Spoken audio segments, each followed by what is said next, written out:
સુરતમાં expiry date વાળી દવા જાહેર રોડ પર ફેંકી દેવામાં આવી હતી। શહેરના ડિંડોલી વિસ્તારમાં આવેલા સાણિયા કાંડદે ગામ નજીક જાહેર રોડ પર દવાનો જથ્થો ફેંકાયો હતો। દવાના જથ્થાને સળગાવી દેવાનો પ્રયાસ કરાયો હતો। ઘટના અંગે ગામના સરપંચ અને પોલીસને જાણ થતા ઘટના સ્થળે પહોંચ્યા હતા।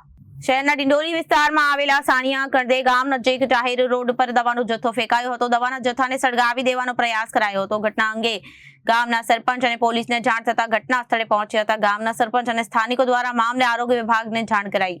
મેડિકલ અધિકારીઓને ઘટના સ્થળે પહોંચી નિરીક્ષણ કર્યું અને નાશ કરવામાં આવેલ દવાઓ એક્સપાયરી ડેટની હોવાનું મેડિકલ અધિકારીએ જણાવ્યું। દવાઓ પ્રાઇવેટ હોસ્પિટલ અથવા ક્લિનિકની તથા કેલ્શિયમ તથા કફ સિરપની છે।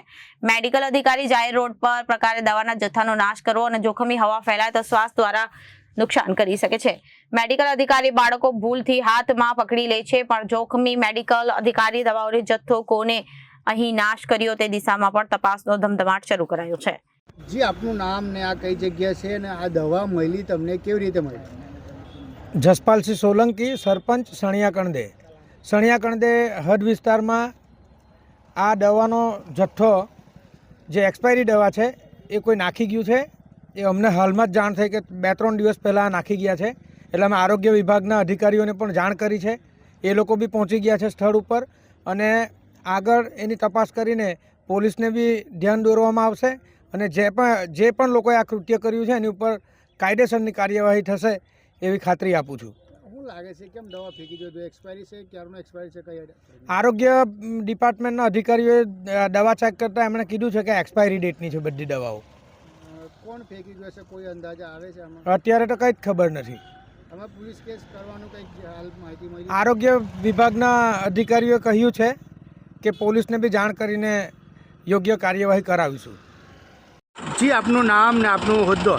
હા, હું doctor Armi Kantibhai Parekh, medical officer, પ્રાથમિક આરોગ્ય કેન્દ્ર 184 સુરત। આ દવા નાશ કરવામાં આવ્યું છે, કોણ છે, કેવી લાગે છે તમને? આ શું દવા છે?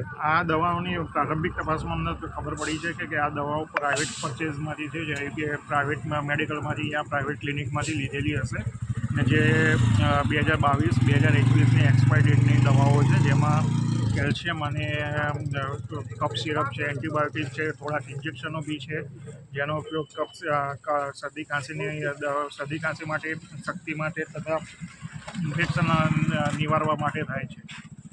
ખાસ કરીને આ જાહેર રોડ પર નષ્ટ કરવામાં આવ્યું છે, કેટલું હાનિકારક હોઈ શકે? આ દવા જે એક તો પહેલાં એ તો એક્સપાયર્ડ ડ્રગ છે, પ્લસ કે આ દવાના નાશથી જે ધુમાડો જાય છે, જે આસપાસના રહેણાંક વિસ્તારમાં શ્વાસમાં લેવામાં આવે તો બાળકો તથા વૃદ્ધ વડીલોને બી નુકસાન થઈ શકે। આ ઉપરાંત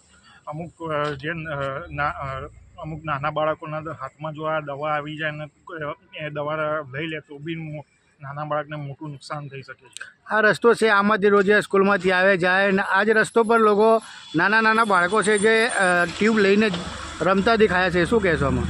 હા, એટલે હા યાર, અમને ઘણા બધા નાના બાળકો ને એ બધા દેખાયા છે, એટલે અમને તરત જેવી આનું બાતમી મળી તો અમે એને તપાસ કરી, અમને પોલીસ સ્ટેશનમાં બી જાણ કરી છે અને અમારા સરપંચ સાહેબ છે બી એને જોવા માટે અને એની તપાસ કરવા માટે બી આવી ચૂક્યા છે। Bureau report, Janadesh news.